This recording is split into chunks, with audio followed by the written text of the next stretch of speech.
Sveiki! Šis ir tāds kā palīgs, lai sagatavotos eksāmenam šūnu patfizioloģijā. Iziesim kopā cauri pašiem pamatiem, lai viss kļūtu skaidrāks un, vieglāk nokārtojams. Ķeramies klāt! Labi, tātad sāksim ar pašu kodolu. Mēģināsim saprast, kas īsti notiek ar mūsu ķermeņa būvblokiem, ar šūnām, tad, kad kaut kas noiet greizi, kad tās saskarās ar bojājumu. Pirms mēs skatāmies uz sekām, ir jāsaprot cēloņi. Kas tad ir tie galvenie, sliktie, kas mūsu šūnām dara pāri? Paskatīsimies uz biežākiem vaininiekiem. Un te nu tie ir 6 galvenie faktori.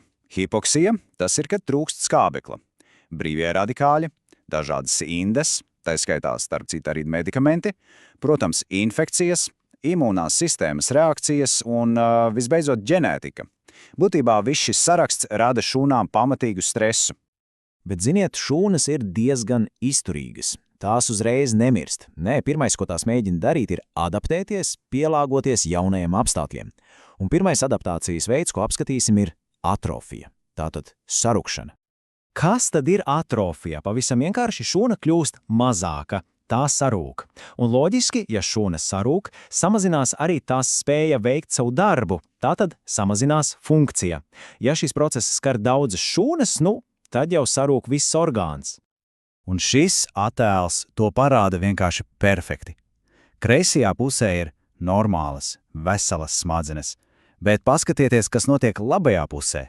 Tās ir atrofiskas smadzenes. Atšķirība ir milzīga, vai ne? Viss orgāns ir acīm redzami mazāks. Lūk, tas ir tas, ko atrofija nodara orgāna līmenī. Labi, no sarukšanās pārējiem tie pilnīga pretstata. Kas notiek, ja šūnas nevis saruk, bet tieši otrādi palielinās? Šo adaptācijas veidu sauc par hipertrofiju.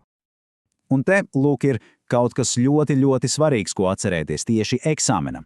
Hipertrofija nenozīmē, ka šūnu kļūst vairāk. Nē, šūnu skaits paliek tas pats. Vienkārši katra atsevišķā šūna kļūst lielāka, uzpumpējas, un rezultātā, protams, arī viss orgāns kļūst lielāks. Bet te ir āķis. Hipertrofija var būt divējāda. Ir fizioloģiskā. Tā ir tā labā, normālā hipertrofija. Piemēram, kad mēs sportojam un muskuļi aug. Tā ir normāla reakcija uz slodzi. Un tad ir patoloģiskā hipertrofija. Tā jau ir slikta zīme, jo to izraisa kāda slimība. Šis piemērs ar sirdi ir, ļoti uzskatāms. Kreisajā pusē normāla sirds, bet labajā sirds ar patoloģisku hipertrofiju. Tikai paskatieties uz tām sienām, tās ir pamatīgi sabiezējušas.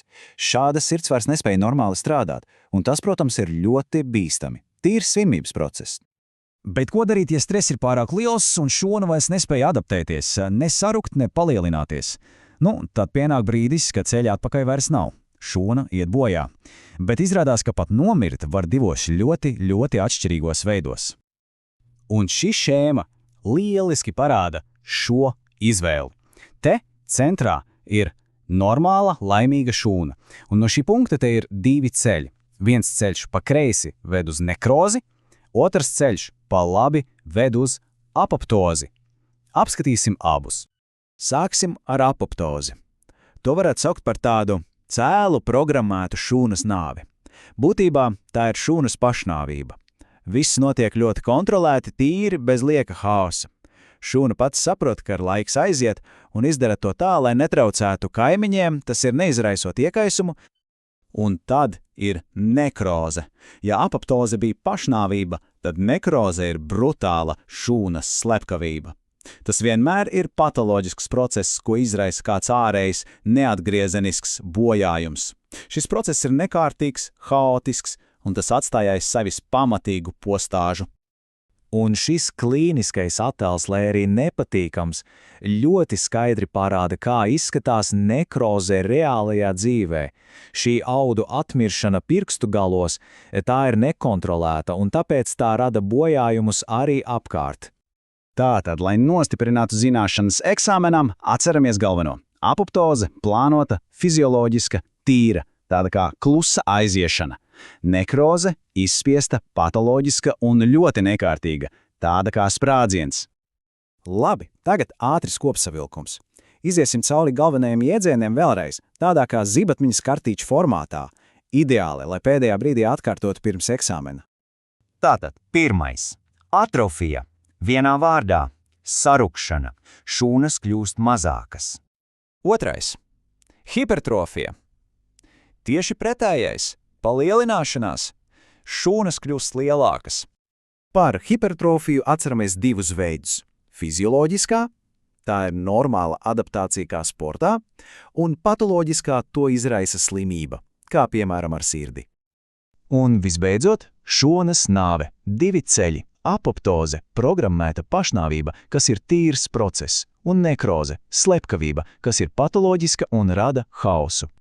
Un noslēgumā jautājums pārdomām, kāpēc tas viss ir svarīgi? Jo, ja padomā, šie procesi – atrofija, hipertrofija, apoptoze, nekroze – tie ir pamatā gandrīz visām slimībām, ar kurām saskaras medicīnā. Izprast šo šūnu līmeņa pamatus – tā ir atslēga, lai saprastu, kas notiek ar visu organismu kopumā.